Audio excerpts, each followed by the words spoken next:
मित्रांनो, विचार करा 400 वर्षापूर्वीचं पुणे कसं असेल.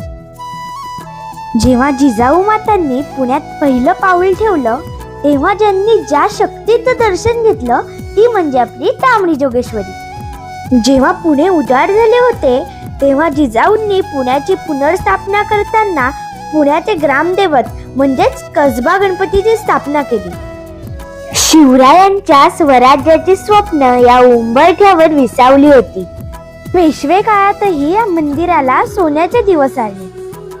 आजही इथली मूर्ती आणि शेंद्राचा तांबडा रंग पाहून त्या पराक्रमी काळाची आठवण येते. शनिवार वाड्यापासून अगदी हकेच्या अंतरावर असल्यामुळे या देवळात सतत पेशवे येत असत.